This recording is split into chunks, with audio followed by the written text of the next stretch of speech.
Hey guys, Infidel1258 here. Today I want to discuss another comment from the audience.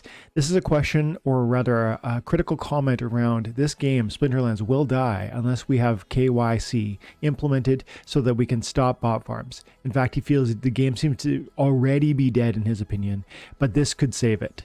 So I definitely want to read the full comment, and then I want to do my best to address it as best I can. It's from a person who has left many comments over the months and maybe years, David Prendergast. So he's been subscribed to the channel for 10 months.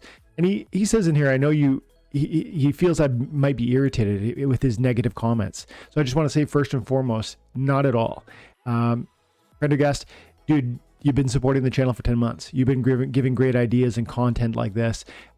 It's okay to have a dissenting opinion from where I'm at. In fact, it's actually helpful to both me and to the audience. So sincerely to David and to everybody else out there, when you have a different opinion than I have, let's talk about it. And maybe I won't address every one of your comments because frankly, I can't.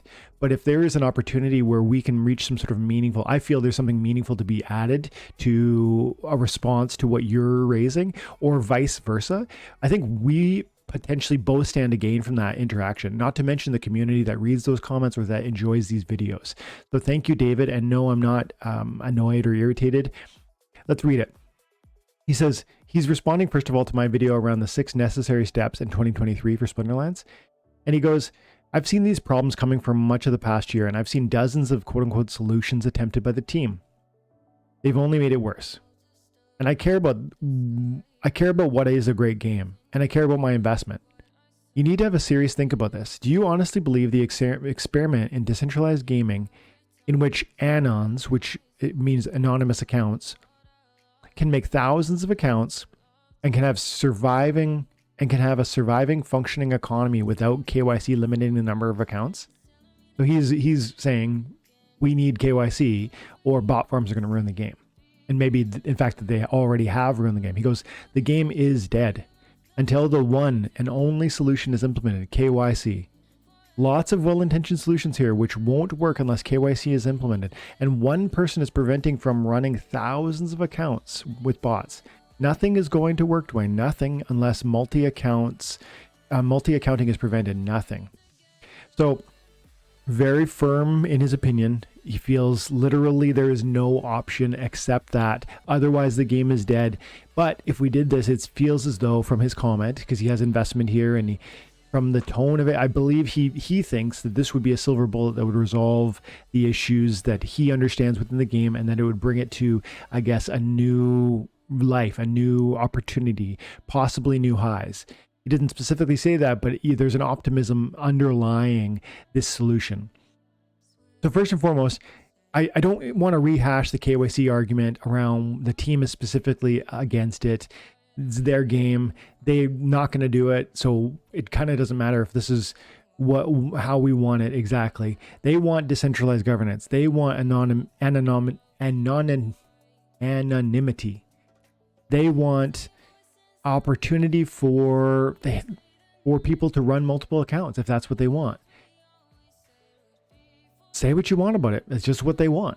And I think there's no point in rehashing, I guess, that debate. But one thing that is worth getting into is the suggestion that if we just implement KYC, that there would be no potential botting, there'd be no potential extracting of rewards from bot accounts. And I gotta say, I think that's provably and verifiably false.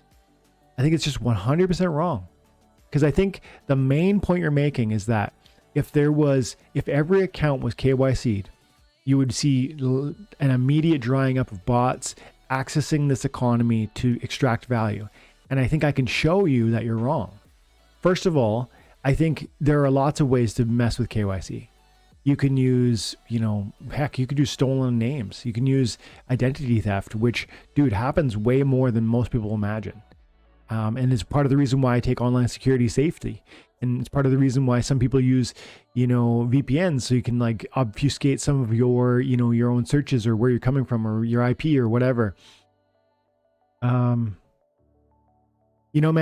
I really think that that's a bigger issue, first and foremost. But without going down that pipeline, I also just want to point out that I think there's an example I can hold up to you that will show you how KYC doesn't stop what you're talking about. In the game of Splinterlands, we have a game where you can play as much as you want, and that time investment is going to provide rewards. Those rewards are in the form of NFTs and cryptocurrency. You know that. There are other games that are like this, but there are also games that are non-NFT, non-cryptocurrency that provide you in-game rewards, whether it's Mario, where you're getting gold coins, or whether it's Diablo 2, where you're picking up cool loot off the ground when you kill Diablo and Bale and so on and so forth. And interestingly with Diablo, and you guys know I love that game and I played that game too, you probably know this, but maybe you haven't drawn this connection. There are bots that play in Diablo 2. There are hacks that are used in Diablo 2.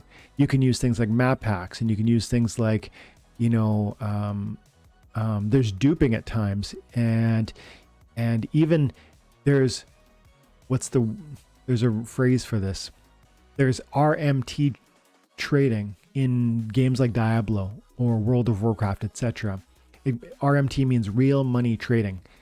And people will play Diablo 2 for hours or thousands of hours to accumulate assets and then sell those assets online. And you might think, oh, well, they spent the time to earn those assets. Who cares? I don't care if they sell that for real world money. Well, neither would I, frankly. But that's not what's happening.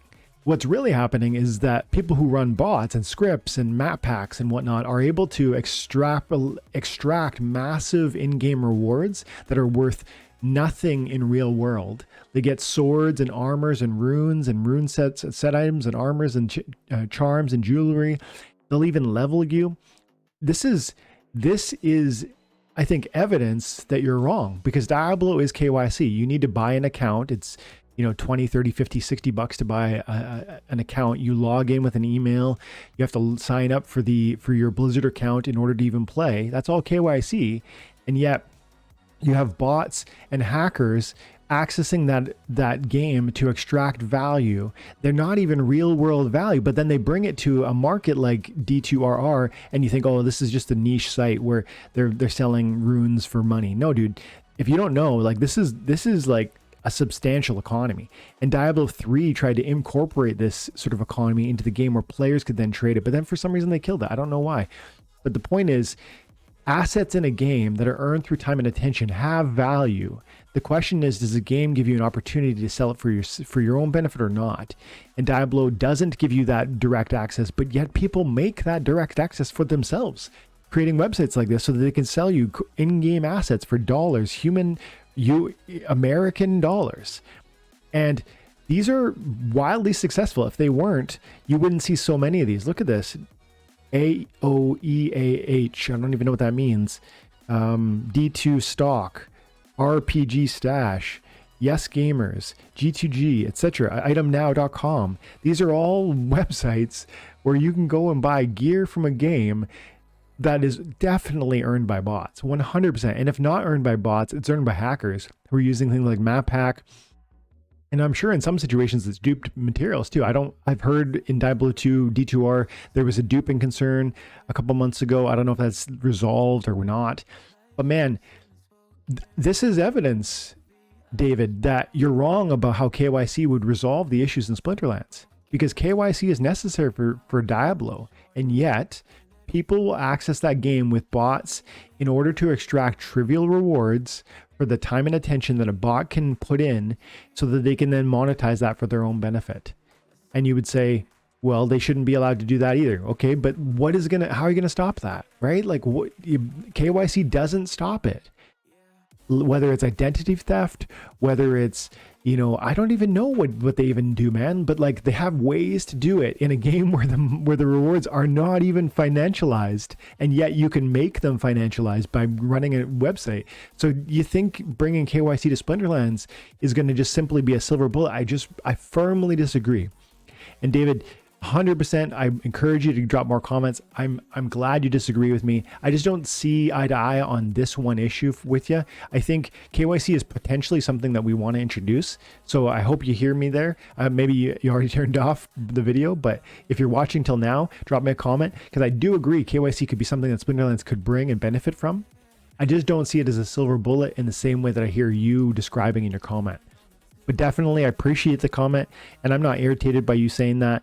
And I also want you to know that you'll be listed on the raffle tickets for the opportunity to win a plot of land from me, and it'll be given away this year in 2023. So I hope I wish you luck. Thank you guys so much for your time and attention. Let me know in the comments below what you think about that. And yeah, KYC, yes or no? Splinterlands, is that going to save us? Is it possible? And would it save us? Let me know. Have an amazing day. God bless.